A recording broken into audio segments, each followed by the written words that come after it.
What if everything you own, every dollar you save, every promise your government makes could vanish overnight? What if the real reason empires fall isn't invasion, war, or politics, but the quiet death of money itself? Think about it.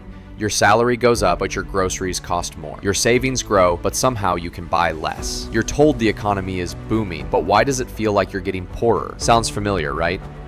Well, 2,000 years ago, an empire faced the exact same illusion. Rome, the greatest superpower in history, didn't collapse because of barbarians. It collapsed because its money stopped being real. And here's the scary part. What happened to them is happening again. Different coins, different rulers, same game, same ending. So if you think your savings are safe, if you think inflation is temporary, if you think history can't repeat itself, think again. Because in this video, I'm going to show you exactly how money destroyed ancient Rome, how the same system is repeating right now, and most importantly, what you can learn from it before it's too late. Stay till the end, because once you see how Rome fell, you'll never look at your money or your future the same way again. The fall of Rome and the corrosion of money. When people envision the decline of Rome, they picture barbarians breaching the city, military forces disintegrating, or emperors being poisoned in their grand palaces. However, empires don't disintegrate solely due to external assaults. They decay from within, and a significant factor in this decay is always financial instability. Rome's downfall wasn't merely due to invasions or corruption. It fell largely because of the collapse of its currency. The insights from that financial collapse remain relevant to every contemporary economy that believes it can manipulate money without consequences. Rome's economic backbone, the denarius. Let's set the scene. For hundreds of years, the silver denarius served as the economic foundation of Rome. Initially minted around 211 BC, it was composed of nearly pure silver, gaining trust throughout the empire and even beyond. Roman soldiers received their pay in it, merchants insisted on it, and ordinary citizens hoarded their wealth in this coin. The denarius represented more than mere currency. It embodied confidence in a tangible form. The strength of the empire and the coin's worth were interconnected. As long as people had faith in Rome, they had faith in its currency. The trick of currency debasement. Running an empire comes with significant costs. Legions needed to be compensated, infrastructure like roads and aqueducts had to be constructed, and wars required funding. By the 2nd century AD, Rome found itself overextended, defending its borders from Germanic tribes, facing the Parthians in the east, and dealing with internal unrest. Tax collection could not match the rising military expenses. Consequently, emperors resorted to a long-standing strategy, debasing the currency. Rather than increasing taxes on citizens, a move that was always met with discontent, they chose to lower the silver content in the denarius. The collapsing silver content. Running an empire comes with significant costs. Legions needed to be compensated, infrastructure like roads and aqueducts had to be constructed, and wars required funding. By the 2nd century AD, Rome found itself overextended, defending its borders from Germanic tribes, facing the Parthians in the east, and dealing with internal unrest. Tax collection could not match the rising military expenses. Consequently, emperors resorted to a long-standing strategy, debasing the currency. Rather than increasing taxes on citizens, a move that was always met with discontent, they chose to lower the silver content in the denarius. The vicious cycle of inflation.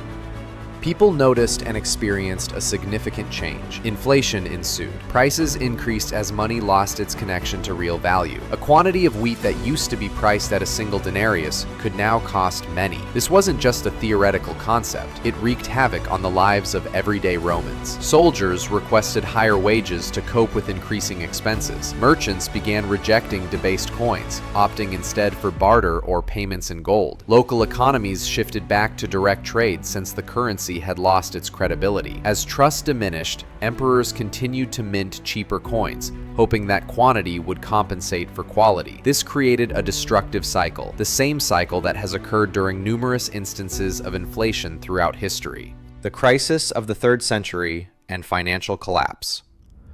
The crisis reached its height during what is known as the crisis of the 3rd century. From 235 to 284 AD, Rome endured almost 50 years of turmoil, characterized by invasions, epidemics, civil wars, and economic collapse. Emperors came and went at a staggering pace, with some ruling for only a few months before being murdered. Underlying this political turmoil was a fractured financial system. The value of coins decreased significantly, leading to higher tax demands. Farmers opted to abandon their land instead of paying taxes. Trade routes became disrupted. In an attempt to salvage the situation, the Roman government implemented desperate strategies, including price controls and enforced labor requirements. However, none of these efforts succeeded.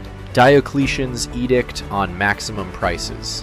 One emperor, Diocletian, attempted to halt the financial crisis. In 301 AD, he enacted the Edict on Maximum Prices, setting fixed prices for more than 1,000 goods and services, ranging from grain to labor costs. Those who violated the edict faced execution.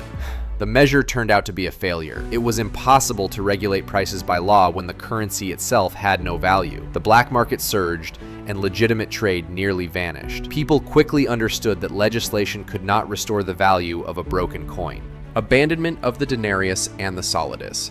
Ultimately, Rome completely let go of the denarius. Around 312 AD, Constantine the Great introduced the solidus, a gold coin with consistent purity, which helped restore a measure of stability and endured for centuries in the Eastern Roman Empire, known as the Byzantine Empire. However, by that time, the Western Empire was already critically weakened. The devaluation of the denarius had eroded Rome's economic foundation. Armies could no longer be maintained, trading networks had collapsed, and trust was lost. The fall of Rome was not an isolated incident, but rather a prolonged disintegration, with the collapse of currency being one of its most significant factors. Historical echoes, the blueprint for modern collapse. What does this mean for us today? It means that the destruction of money is always the destruction of empires. Rome thought it could trick its people by issuing coins that looked the same but contained less real value. Modern governments think they can do the same by printing paper, manipulating interest rates, or inflating away debts. But the outcome is always the same. The people pay the price.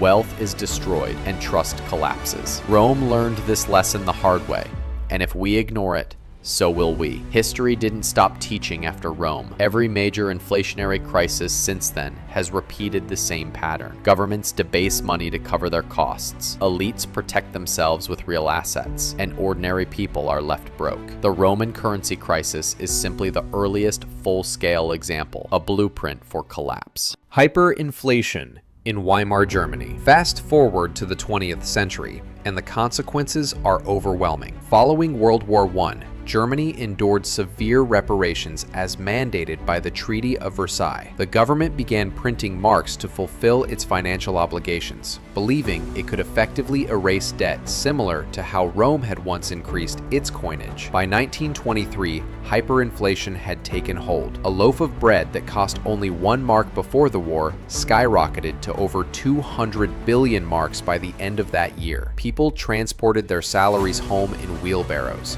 Elderly citizens went hungry as their savings vanished into thin air. Just like in Rome, those burdened with debts found them negated by inflation, while individuals possessing tangible assets, such as land, factories, and foreign currency, emerged more powerful. Money lost its value, and the resulting economic misery spurred political extremism that paved the way for Hitler's ascent. Inflation in Zimbabwe. In the early 2000s, Zimbabwe took a similar route. Confronted with land seizures, declining output, and increasing debts, the government resorted to printing more money. By 2008, inflation soared to an astonishing rate of 89.7 sextillion% annually. Prices were doubling on a daily basis, leaving shops unable to update their price tags swiftly enough. Ultimately, Zimbabwe completely eliminated its currency, compelling its citizens to conduct transactions using US dollars or South African rand. Once more, a government believed it could bypass reality. Once more, the burden fell on the people. The United States and the fiat dollar. However, it's not necessary to focus solely on extremes.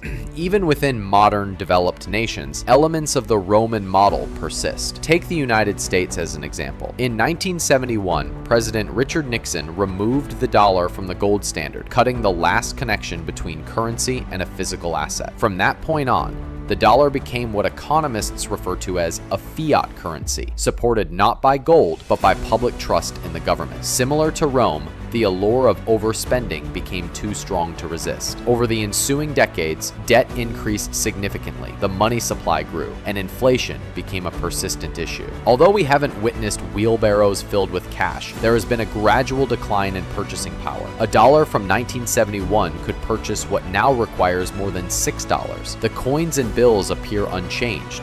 However, their value has been eroded. The global scale of the risk. The strategy remains consistent.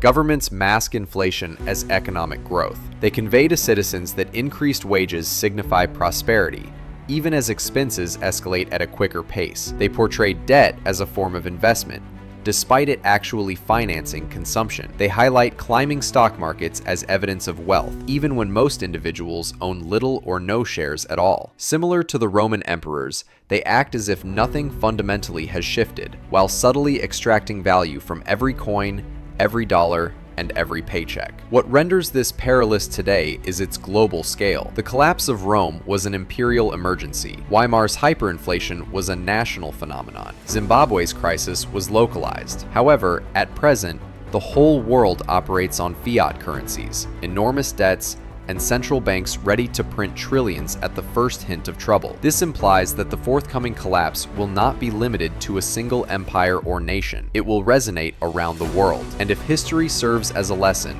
it will be the masses who depend on salaries, pensions, and savings denominated in increasingly weak currencies, rather than the elites who hold assets that will experience the brunt of the fallout. Conclusion and individual takeaways. So what insights should you gain from the currency crisis of Rome? First, recognize that inflation is not accidental. It is a result of policy. It's the stealthy tax that has led to the downfall of empires for 2 millennia.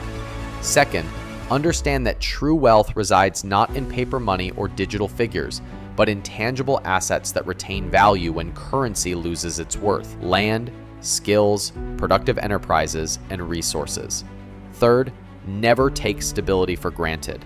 Romans in the 1st century would have found it amusing to think their coins could someday have no value. Germans in 1913 would have dismissed the notion of needing wheelbarrows full of cash. Zimbabweans in the 1980s believed their independence would ensure prosperity. Nonetheless, in each instance, the same narrative played out. The decline of Rome serves as a reminder that financial systems can deteriorate gradually and then suddenly, as trust diminishes. When money ceases to be credible, the very fabric of society begins to fray. Agreements fail, commerce collapses, armies disband, and governments lose their authority. While the external threats, or barbarians at the gate, may pierce the final blows, the true threat arises from within the treasury. And here's the twist. History doesn't replicate itself, but if you fail to comprehend it, it will overwhelm you nonetheless. The Roman currency crisis was not solely the fault of corrupt emperors or greedy elites. It highlighted the inherent weakness of money itself when misused by those in power. This vulnerability remains relevant today. If this shifted your viewpoint,